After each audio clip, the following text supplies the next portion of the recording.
नमस्कार, मैं रवीश कुमार। पांचवें चरण में आज मुंबई की 6 लोकसभा सीटों के लिए वोट डाले गए।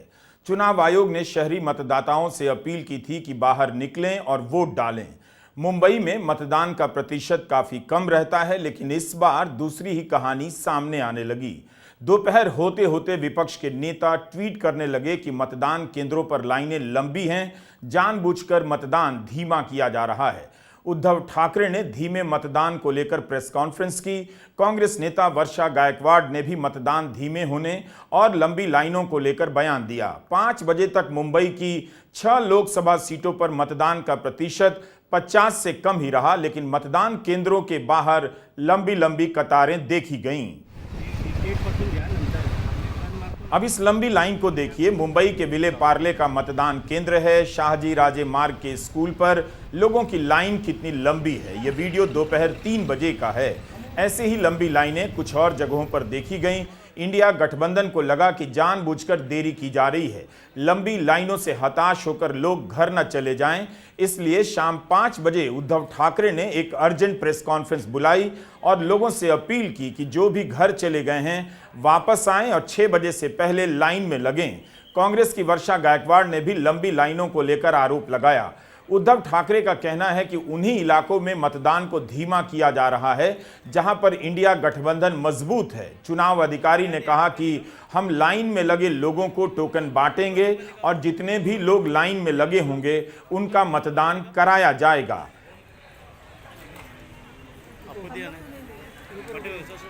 तो मैं सारे मतदाताओं को एक रिक्वेस्ट करता हूं, विनती करता हूं कि चाहे सुबह के 5 भी बज जाए, लेकिन आज जब तक समय दिया हुआ है उसके पहले आप मतदान केंद्र में जाइए।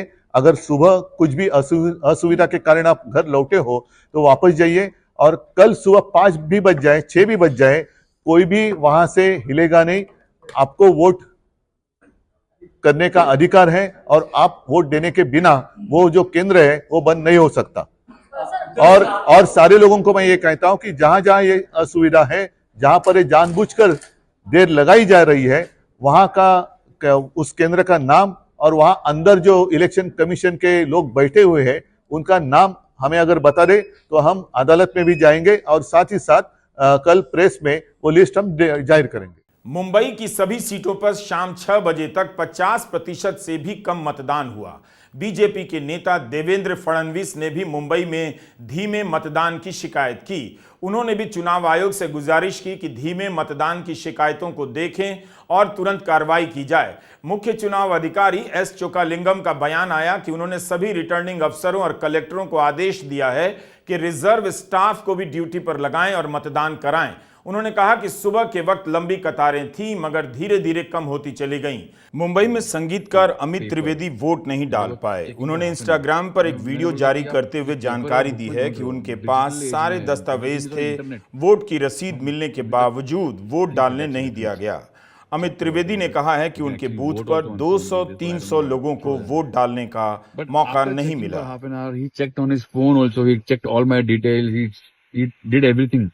for half an hour, and after that he's saying sorry नहीं है sir, you can't vote. So I said मतलब मैं वोटिंग कर नहीं पाऊंगा। आपने नो सर नहीं कर पाएंगे। बहुत लोग डिसअपॉइंटेड गए सर, 203 से लोग ऐसे डिसअपॉइंटेड गए। बहुत लोगों के साथ हो रहा है, पता नहीं। Fine, so I couldn't vote.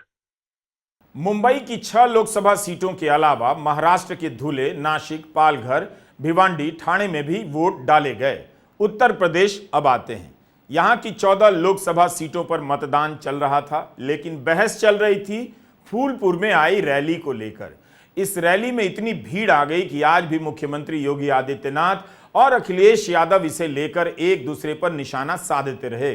प्रचंड गर्मी के बीच मतदान की खबरों में इस भीड़ का तड़का लगा रहा, मगर अफसोस 5वें चरण में भी यूपी के मतदान में वो बात नहीं दिखी जिसकी तैयारी जनवरी महीने में राम मंदिर के उद्घाटन के साथ शुरू हो गई थी। बीजेपी को लगा कि 2024 में 80 सीटों के उत्तर प्रदेश में जय श्री राम का ही नारा गूंजेगा। उसने मोदी मोदी का नारा बंद तो नहीं किया, लेकिन जय श्री राम का नारा मोदी मोदी की तरह लिया जाने लगा। अयोध्या फैजाबाद लोकसभा क्षेत्र में आता है। आज अयोध्या में भी मतदान हो गया। यहां से इंडिया गठबंधन ने समाजवादी पार्टी के विधायक अवधेश प्रसाद को उम्मीदवार बनाया है। अवधेश प्रसाद को लेकर मीडिया में चर्चा कम हुई है। अगर इन्होंने बीजेपी को हरा दिया तो सारे पत्रकार इनकी प्रोफाइल खोजते फिरेंगे कि अवधेश प्रसाद कौन है। अवधेश प्रसाद पहली बार सांसद का चुनाव लड़ रहे हैं। अवधेश प्रसाद दलित हैं। फैजाबाद की सीट रिजर्व नहीं है, मगर समाजवादी पार्टी और कांग्रेस ने मिलकर यहां से एक दलित को उम्मीदवार बनाया है। पत्रकार बताते हैं कि इस सीट पर करीब 5 लाख दलित हैं और 3 लाख के करीब मुसलमान और इतने ही यादव। अगर ये संख्या ठीक है और तीनों का वोट गया तो अयोध्या का रिजल्ट चौंकाने वाला हो सकता है। 2020 के विधानसभा चुनाव में अवधेश प्रसाद मिल्कीपुर रिजर्व सीट से विधायक बने थे।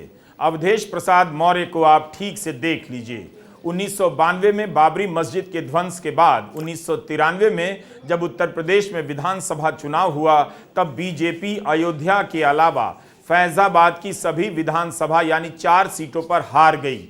यूपी में मुलायम सिंह यादव की सरकार बन गई। 2020 में जब राम मंदिर का शिलान्यास हुआ और उसके बाद विधानसभा का चुनाव हुआ तो अयोध्या जिले की 2 सीटों पर बीजेपी हार गई, जबकि पहले 5 सीटों पर बीजेपी जीत चुकी थी। फिर अयोध्या नगर निगम का चुनाव होता है तो बीजेपी ने बहुमत ही खो दिया। यहां तक कि जिस वार्ड में मेयर रहते हैं उस वार्ड से निर्दलीय उम्मीदवार जीता और राम जन्मभूमि तीर्थ क्षेत्र के वार्ड में भी निर्दलीय ही जीता। जिस वार्ड में मंदिर आता है वहां एक मुस्लिम उम्मीदवार निर्दलीय चुनाव जीत गया। इस बार क्या होगा कोई नहीं जानता। क्या मंदिर उद्घाटन का लाभ बीजेपी के लल्लू सिंह को मिलेगा? लल्लू सिंह 2 चुनाव जीत चुके हैं, तीसरी बार जीत गए तो हैट्रिक बनाएंगे। क्या लल्लू सिंह हैट्रिक बनाने जा रहे हैं?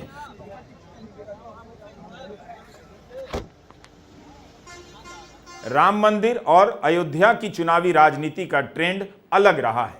4 जून को फैजाबाद लोकसभा सीट के नतीजे पर नजर रखिएगा। इस वक्त फैजाबाद की चुनावी राजनीति में एक तरफा जोर नहीं चल रहा। आप नहीं कह सकते कि कोई नहीं है टक्कर में। फैजाबाद में 5 बजे तक का मतदान अच्छा हुआ, 57% से अधिक रहा।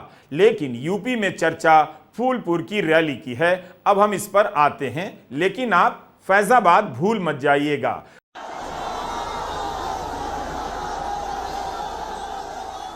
फूलपुर लोकसभा क्षेत्र में आई यह भीड़ उस मिथक को तोड़ देती है कि यूपी में जय श्री राम के आगे सारे मुद्दे गायब हो गए हैं।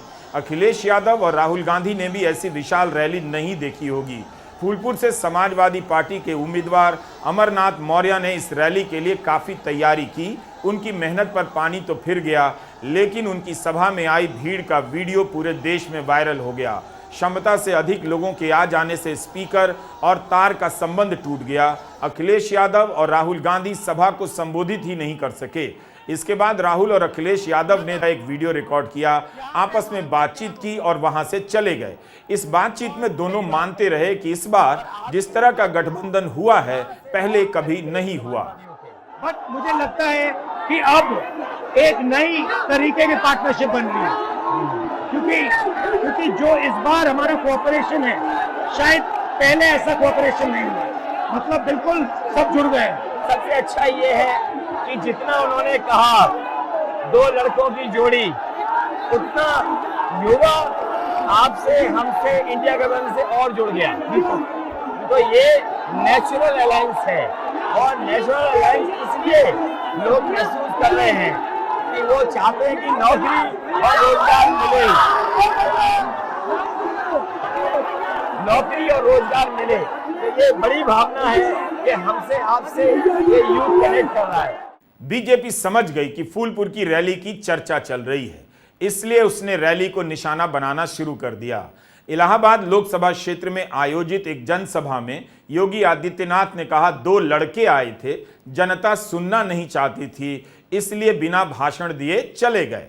अभी वे आए थे फूलपुर में, दोनों लड़कों की जोड़ी, पब्लिक ही नहीं थी और बैरंग वापस चले गए। बहनों और भाइयों, अब लोग भी उनको सुनना नहीं चाहते, क्योंकि पब्लिक को पता है, जनता सब जानती है और जनता को इसीलिए लोकतंत्र में जनार्दन बोला गया है। फूलपुर की बात हमने इसलिए की क्योंकि इसी से सटा है कौशाम्बी रिजर्व सीट, जहां आज मतदान हुआ। इस सीट पर बीजेपी के विनोद सोनकर और समाजवादी पार्टी के पुष्पेंद्र सरोज चुनाव लड़ रहे हैं। अखिलेश यादव ने तुरंत इसका जवाब दिया। वे आज संत कबीर नगर में प्रचार कर रहे थे। वहां भी भीड़ के कारण उनकी सभा के बैरिकेड टूट गए। सुनने में आया है कि विरोधी लोगों के जो हमारे दूसरे लोग हैं, जो सरकार में लोग हैं, उनके टेंटों में और पंडाल में कोई आ ही नहीं रहा है। ये जो पुलिस गायब हो गई है यहां से, ये सब भाषण सुनने गई है बीजेपी की। उनकी वर्दी उतरवा करके सादा कपड़े पहना के उनकी सभाओं में बैठा दिया जाता है।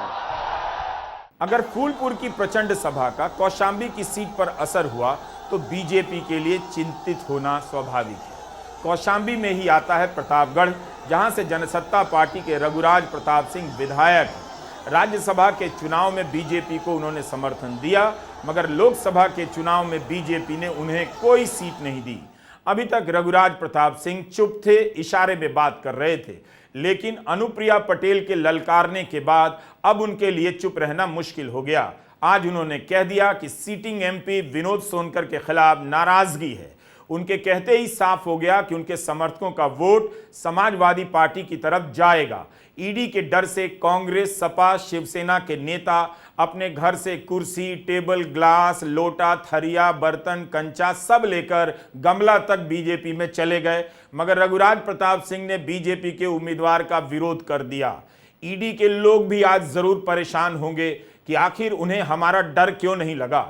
लोग अब डर क्यों नहीं रहे हैं, इस पर चर्चा होनी चाहिए। यूपी की राजनीति दिलचस्प होती है। हमेशा जब लगता है कुछ भी चौंकाने के लिए नहीं है, चौंका देती है। अब यहां केवल राम के नाम पर चुनाव नहीं हो रहा, दूसरे मुद्दों ने भी जगह बना ली है।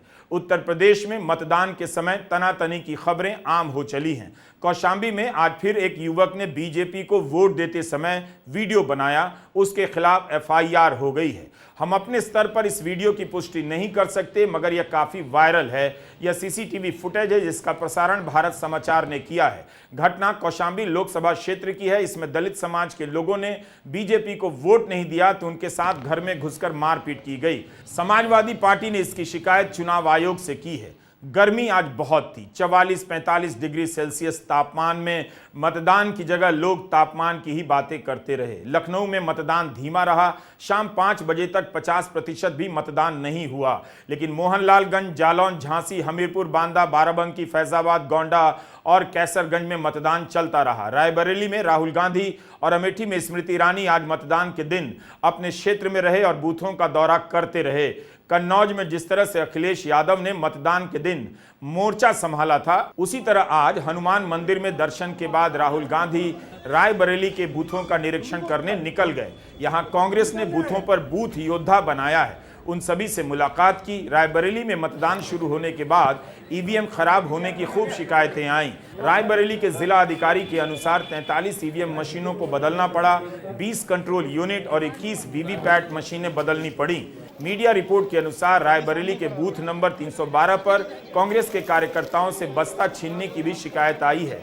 बस्ते में मतदाताओं की पर्ची होती है। खराखव गांव में भी कांग्रेस का बस्ता नहीं लगने दिया। खबर आई तो राहुल गांधी वहां पहुंच गए। राहुल गांधी कचुरिया पोलिंग सेंटर गए तो 2 बूथों पर सीसीटीवी कैमरा नहीं मिला और इसे लेकर शिकायत की। उधर अमेठी से तीसरी बार चुनाव लड़ रही थी स्मृति ईरानी, वे भी बूथों का दौरा करती रहीं। अमेठी में जिस घमासान की बात कही जा रही थी, मतदान में काफी देर तक उतनी तेजी नहीं आई, लेकिन अमेठी में 5 बजे तक करीब 53% मतदान हुआ। रायबरेली में मतदान अमेठी से ज्यादा हुआ, शाम 5 बजे तक 56%। बाराबंकी में सबसे अधिक करीब 65% मतदान हुआ है। आज 5वें चरण का मतदान संपन्न हो गया। इस भीषण गर्मी में चुनाव कराने का जिसका भी आइडिया रहा होगा, उसे एसी में रहने का जुगाड़ आता होगा। बस ये नहीं समझ पाया होगा कि बाकी लोग भी धूप में नहीं जाने का जुगाड़ निकाल लेंगे। लखनऊ में तापमान 44 डिग्री था। इतनी गर्मी का असर मतदान पर पड़ता ही राजधानी के लोगों ने इतना विकास देख लिया कि मतदान करने निकले ही नहीं। बिहार में मधुबनी और सारण की सीट पर नतीजों का इंतजार रहेगा। मधुबनी की सीट क्या बीजेपी बचा पाएगी और सारण की सीट पर लालू यादव की बेटी रोहिणी के कारण लड़ाई दिलचस्प हो गई है। क्या वे जीतेंगी? राजीव प्रताप रूडी के लिए यहां प्रधानमंत्री मोदी ने प्रचार किया। इस चरण में हाजीपुर से चिराग पासवान चुनाव लड़ रहे हैं। बिहार में शाम 5 बजे तक 56% से अधिक मतदान हो चुका था। बंगाल में चुनावी घमासान की कहानी अलग ही स्तर पर चल रही है। आज यहां सभी दलों की तरफ से 1000 से अधिक शिकायतें चुनाव आयोग के पास दर्ज कराई गई हैं। शाम 5 बजे तक वहां 73% मतदान हुआ है। 20 मई को हमने चुनाव आयोग को लेकर एक लंबी रिपोर्ट बनाई है। इस चुनाव में चुनाव आयोग की भूमिका को लेकर तरह तरह की बातें हो रही हैं। क्या बातें हो रही हैं आप तक पहुंचनी चाहिए, आप जरूर देखिए। मतदान के दिन हमारी पहुंच हर राज्य में नहीं होती है, इसलिए वोटिंग को लेकर हमारी रिपोर्ट जरा सीमित होती है। नमस्कार, मैं रवीश कुमार।